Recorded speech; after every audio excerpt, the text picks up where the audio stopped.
To do a quick video, I had to make this part for a customer. And you would think that this is simple. It is literally a piece of Delrin that is 6 inches long with these 3 holes and they're chamfered.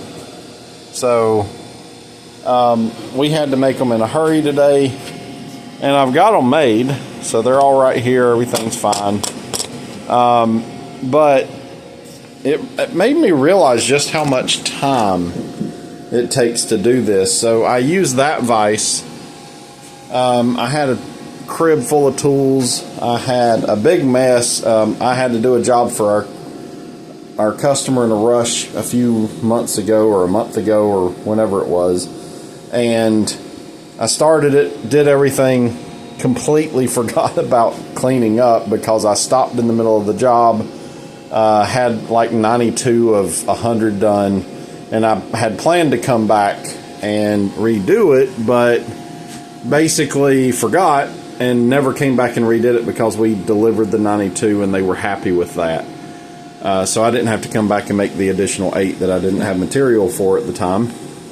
But that also meant that I forgot to come in here and clean up. Well, then your coolant turns into glue, so I've got chips everywhere.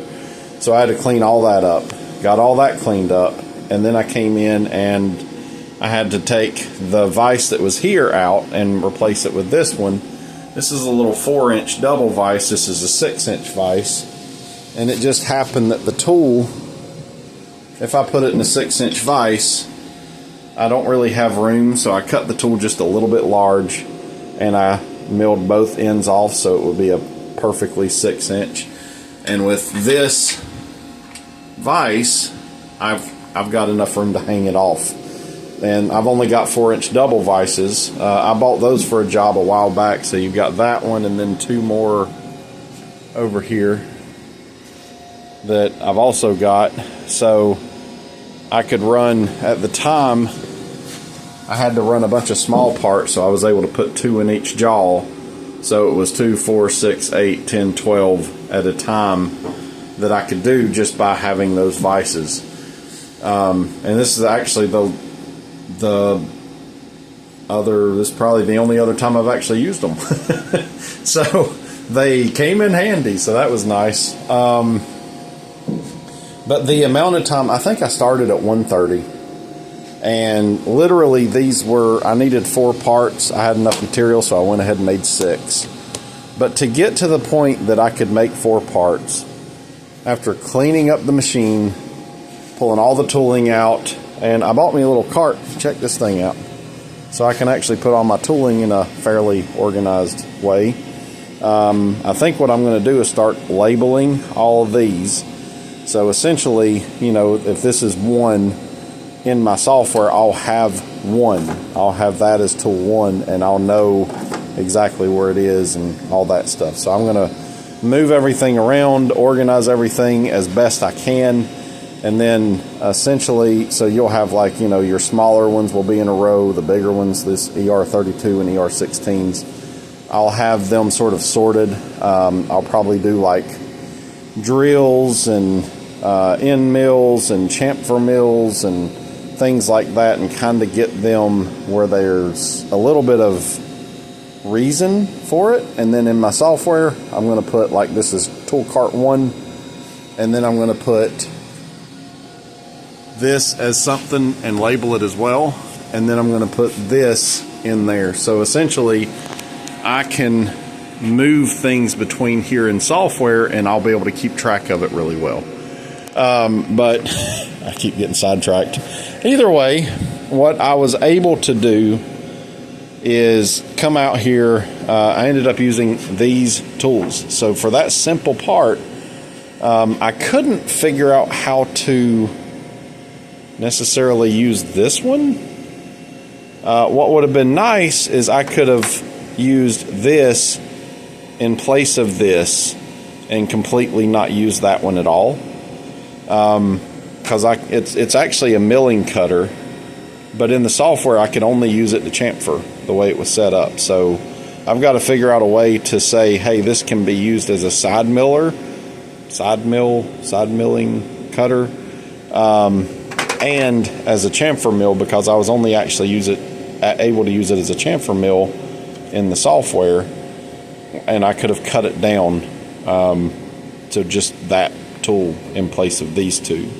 So I faced it with this, I cut the two ends off with this, I drilled the hole with this, and I could have used just this as well, so I could have cut this and this tool out of the equation, but I like to pre-drill a hole before I bore it. So I pre-drilled the hole, bored it, chamfered it, and your program's done. But it is 5, let's see, what time is it, 5 something?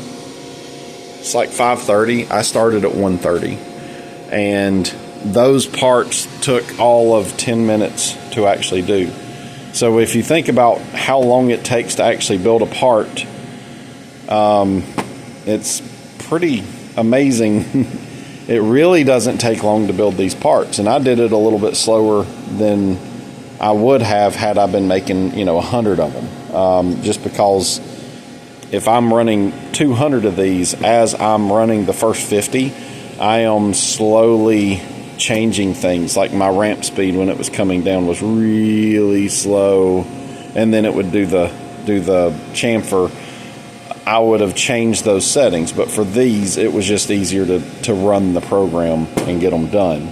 But just to give you an idea of how long it takes to make something with a CNC mill, now I could have taken these over to here, used my DRO, and made these essentially the same way, but I would have had to have had the perfect hole drill bit, which I don't have. So I was able to bore that hole exactly the size with an end mill, so it's exactly to print, where I would have had to have had a close drill. So I had drills that would have worked, but I think it would have been a thousandths one direction or the other. And then the chamfer, if you can see the chamfer, it's actually a really nice machine chamfer that's exactly to print, where I would have just used one big chamfer to chamfer it, and it wouldn't have been as pretty as that. So I ended up with better parts in the long run by using the CNC mill, but it also took me way longer to do it. I had to, replace the vise that was over here. I had 2 of these is what I usually keep in here. Put that one in, qualify the vise, get everything put together, write the program, which took a little while, but really not that long. So there's a lot more that goes into this stuff than you would think. 6 hours later, I've got my 10 parts. Now, the beauty of CNC is if I want to make more of these, it's literally just stick them in there, hit a button, and walk away. So, worked out really well. Just thought that was neat. So, you guys, here's a neat tool. I bought this thing. It's some little cheap gizmo on Amazon. It's like $8 or something. Real simple little tool. But my airline right up there was leaking, and the clamps that I've used suck. I don't like the hose clamps that you buy normally. I tried using PEX hose clamps at one point, and they were okay, but they did seem to work better than your typical hose clamps.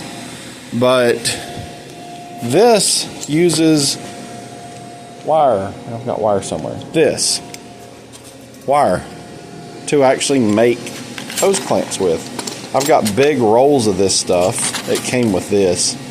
But you literally wrap it around twice and come through, and then you use this thing, and you essentially use this, and you thread it in and pull, and then you flip it over and then cut your 2 wire ends, and you've got a hose clamp made out of real cheap stainless steel wire, and seems to work extremely well. So I just thought that was neat.